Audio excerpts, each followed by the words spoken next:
Hi everyone, welcome back to another vlog with My Access Hub. So for those of you just tuning in, my name is Miriam and I'm one of the co-founders here in My Access Hub.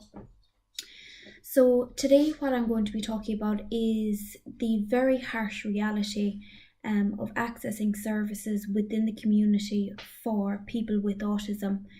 Not only do people with autism have their own personal challenges and barriers to overcome before they have their own ability to access services, be it hotels, restaurants, shopping, etc.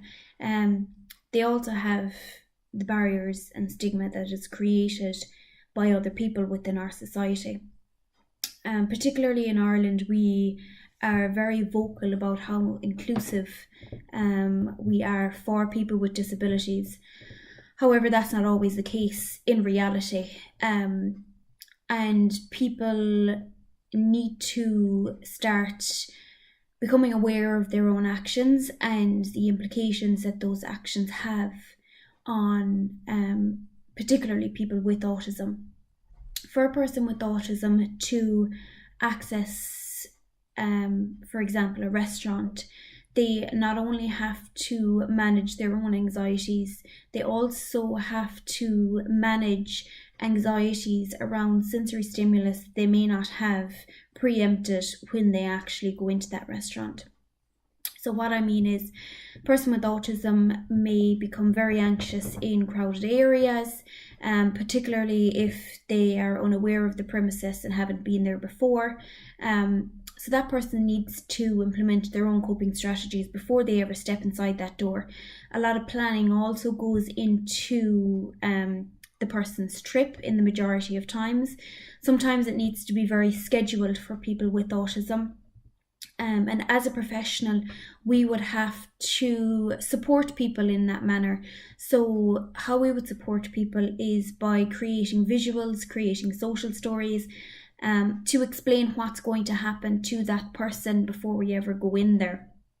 And as a professional, I suppose I've seen a lot of situations that are quite surprising and also disappointing in relation to our society.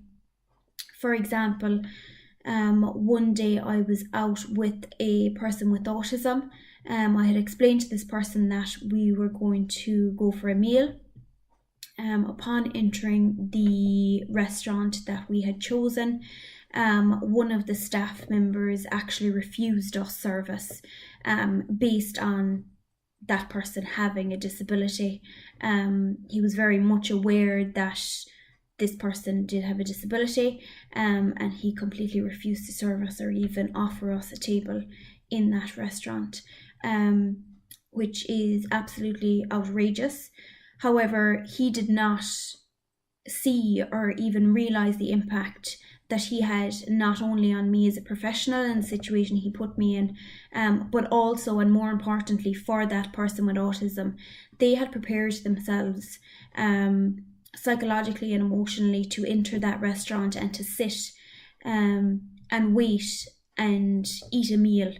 However, that was not provided to them and they were not given that opportunity to do so. As a result of that staff member's actions, I obviously had to leave the premises with this person because I was so shocked. I had to take a minute to explain to that person what was actually happening. And as a result, that person actually got very upset because they were under the impression, because I had prepared them for it, that we were going for a meal, and all of a sudden that changed without any warning for them. So as a result, that person became very upset. They were displaying behaviours that challenge. And as a result of all of that, because of one person's actions, I ended up having to put that person back into the car and drive around with them until they became calm enough to understand what was actually happening. Now, not to mention that this person was actually also hungry. It didn't help the situation. But I suppose that person and that staff member's choice to refuse us service had a huge impact on that person with autism. And it actually lasted for approximately an hour of an impact. before they were able to come back down to their baseline and actually go for something to eat, which is a shocking incident to occur in 2017. And a lot of people portray that they're inclusive of people with disabilities. However, this is not the case in reality. So I suppose this was one of the reasons that we decided to establish My Access Hub, and that we would start creating awareness and understanding of autism for people, particularly businesses, hotels, restaurants, supermarkets, shops, and that we would support people through that, and that they can improve their own service and their own business, and the models that they offer to people. They can also upskill their staff to a standard that they may be able to recognise a person with autism and how they would interact with that person as well. So if you would like to receive some support in making your business and your staff autism friendly and more aware and understanding of people with autism, you can check out our website www.myaccesshub.io, or you can email us on info@myaccesshub.io. Thank you very much for your time, and I'll speak to you soon.